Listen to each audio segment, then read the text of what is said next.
জানেন কি ভাতের মাড় দিয়ে যে কত সুন্দর পাঁপড় বানানো যায়? এই রেসিপিটা দেখার পর হয়তো আপনারা ভাতের মাড় আর ফেলে দেবেন না। নমস্কার বন্ধুরা, কুক ফুড প্যাশনে আমার চ্যানেলে সবাইকে স্বাগত জানাচ্ছি। ফেলে দেওয়া জিনিস থেকেই ছোট্ট ছোট্ট রেসিপি আমার চ্যানেলে অনেক দেওয়া আছে, যেটা আমরা দৈনন্দিন জীবনে সবসময় ফেলেই দিই। এই ফেলে দেওয়া জিনিস থেকে আজ আমি খুবই সুস্বাদু পাঁপড় বানিয়ে দেখাবো, যেটা আপনারা অনেক দিন সংরক্ষণ করে রেখে খেতে পারবেন। আসুন তাহলে দেখে নিই আমার পাঁপড়টা কিভাবে বানিয়েছি। ভাত হওয়ার পর এক বাটি মাড়কে আমি জমিয়ে রেখেছিলাম, আর এটা ঠান্ডা মাড় দিয়েই কিন্তু বানাতে হবে। এখন মাড়টাকে একটু ছেঁকে নেব, কারণ এটার মধ্যে যদি ভাত থেকে থাকে তাহলে এটার ছাকনার মধ্যে বেরিয়ে যাবে। আমি পুরোটা মাড় দিয়ে বানাবো না, আধাটা দিয়ে বানাবো, কারণ পুরোটা মাড় দিয়ে বানালে কিন্তু অনেকগুলো পাঁপড় হবে। তাই অল্প করে বানিয়ে আপনাদের সুবিধার জন্য আমি দেখাচ্ছি। মাড়টার মধ্যে এখন আমি ময়দা মেশাবো।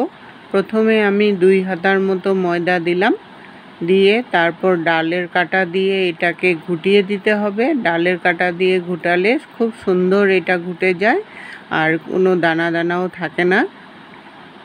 এমনি ধরেন চামচ দিয়ে যদি ঘাটাতে যান তাহলে অনেক সময় দানা দানা থেকে যাবে। ময়দাটা একবারে সব দেবেন না, কারণ একবারে পুরোটা ময়দা দিলে ব্যাটারের ঘনত্বটা বোঝা যাবে না, পাতলাও হবে না, আবার বেশি ভারীও হবে না। সেই রকম একটা ব্যাটার রেডি করতে হবে। অল্প অল্প করে ময়দা দিয়ে একদম এরকম একটা ঘনত্বের ব্যাটার রেডি করতে হবে, যেটা হাতার থেকেও পড়ে যাবে, আবার হাতার গায়েও লেগে থাকে। সেই রকম একটা ব্যাটার রেডি করতে হবে। ময়দা মেশানো মাড়টাকে এখন ছেঁকে নেব, কারণ ময়দার মেশানোর পরে অনেক সময় ময়দার দানা দানা থেকেই যায়। আর এই ছাঁকনি দিয়ে ছেঁকে নিলে ব্যাটারটা একদম মসৃণ হবে, তখন পাঁপড়গুলোও কিন্তু খুব ভালো হবে। এই ছাঁকনা দিয়ে ছাঁকাটা কিন্তু অবশ্যই করবেন, তাহলেই পাঁপড়গুলো খুব ভালো হবে। ছাঁকার পর অনেকটা দানা দানা রয়ে গেছিলো, তাই হাতাটা দিয়ে একটু নাড়িয়ে নিলেই কিন্তু সুন্দর করে মিশে যাবে। পুরোটা মাড় আমি এইভাবে করে ছেঁকে তারপর বাটিটা আলাদা জায়গায় রাখলাম। এখন যে পাত্রটাতে পাঁপড়গুলো বানাবো সেই পাত্রগুলো রেডি করে নিতে হবে। আর এই পাঁপড়ের সাইজটা বা পাত্রের সাইজটা কিন্তু আপনাদের খুশি মতো নিয়ে নিতে পারেন, বড় ছোট যে যেমন ভালোবাসেন। আমি 2 সাইজের বাটি নিয়েছি, প্লেট নিয়েছি, আর ছোট্ট একটা বাটি নিয়েছি। এখন এগুলোর মধ্যে আগের থেকে তেল মাখিয়ে রেডি করে নিতে হবে, তাহলে পাঁপড়গুলো বানাতে কিন্তু খুব সুবিধা হবে। সবগুলো বাটি আর প্লেট রেডি করে নিয়ে তারপর ব্যাটারটাকে রেডি করব। ব্যাটারের মধ্যে এখন আমি স্বাদ অনুসারে নুন দিয়ে দিলাম। আমি পাঁপড়টাকে খুবই সিম্পলভাবে বানানোর চেষ্টা করছি, আপনারা ইচ্ছা করলে নানান ধরনের মশলাও কিন্তু অ্যাড করতে পারেন। আর 1/2 টিস্পুন আজওয়ান দিয়ে দিলাম। আজওয়ান হাতের মধ্যে ঘষে দিলে ফ্লেভারটাও বেরোবে আর একটু ঝালও হবে। যাদের তেলে ভাজা পাঁপড় খেলে অসুবিধা হয়, হজমের সমস্যা হয়, এই আজওয়ানটা দেওয়ার জন্য সমস্যাটাও চলে যাবে। আর অল্প গোলমরিচ আধা গুঁড়া করে নিয়েছি, গোলমরিচ দিয়ে দিলাম। এই গোলমরিচটা কিন্তু আধা গুঁড়া করে দিবেন, তাহলে দেখতেও ভালো লাগবে আর একটু ঝালও হবে, ফ্লেভারটাও কিন্তু খুব সুন্দর বেরোবে। এখন ব্যাটারটাকে ভালো করে মিশিয়ে নেব। মিশিয়ে নিয়ে তারপর একটা একটা করে প্লেটের মধ্যে 1 হাতা করে ব্যাটার দেব, আর একটু সাইডে ছড়িয়ে দেব। একটু সব দিকে যাতে সমানভাবে হয় সেরকমভাবে একটু ব্যাকা করে ছড়িয়ে দিলে এটা সুন্দরভাবে ছড়িয়ে যায়।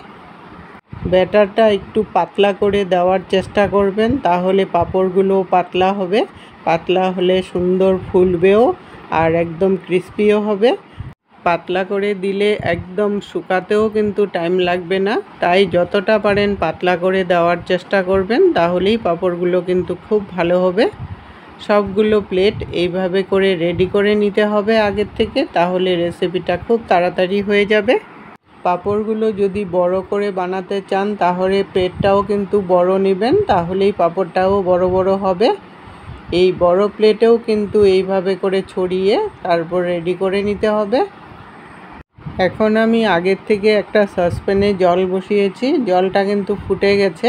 তার উপরে একটা প্লেট দিয়ে দিলাম, প্লেটটা দিয়ে তার উপরে আরেকটা প্লেট দিয়ে ঢেকে দিতে হবে যাতে ভেপারটা বেরিয়ে না যায়। আর এদিকে ছোট পাঁপড়টা বানানোর জন্য একটা কেটলিতে জল বসিয়েছি, তার উপরে ছোট্ট প্লেটটা দিয়ে আর কেটলির ঢাকনাটা দিয়ে ঢেকে দিলেই এইটা কিন্তু সুন্দরভাবে হয়ে যাবে। এখন 2 থেকে 3 মিনিট সময় লাগবে এই পাঁপড়টা হতে। 3 মিনিট পরে ঢাকনাটাকে উঠিয়ে নিলাম, উপরটা কিন্তু শক্ত হয়ে গেছে।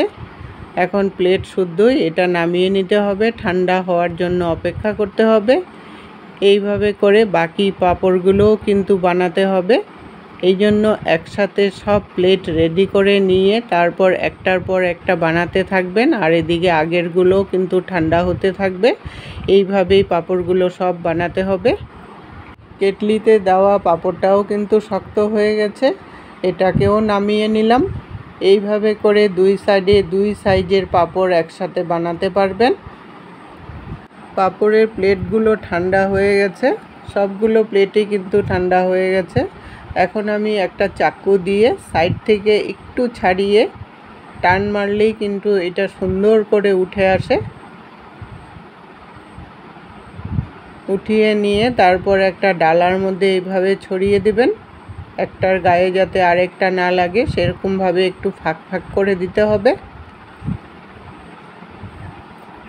দেখলেন তো বন্ধুরা, কত সহজেই ফেলে দেওয়া জিনিস থেকেই ঘরে খুব সুন্দরভাবে পাঁপড় বানানো যায়।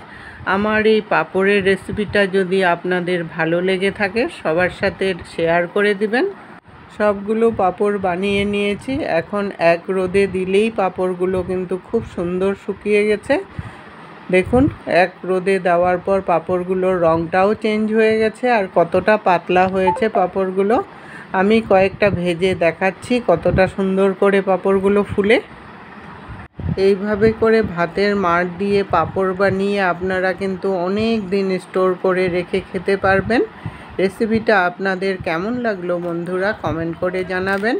সবগুলো পাঁপড় ভেজে নামিয়ে নিয়েছি। পাঁপড়গুলো দেখুন কতটা সুন্দর হয়েছে আর কতটা ফুলেছে, এতটা ক্রিস্পি হয়েছে যে মুখে দিলেই যেন একদম মিলিয়ে যায়। এতক্ষণ সঙ্গে থাকার জন্য, আমার বহুমূল্য ভিডিওটা দেখার জন্য আপনাদেরকে অসংখ্য ধন্যবাদ বন্ধুরা।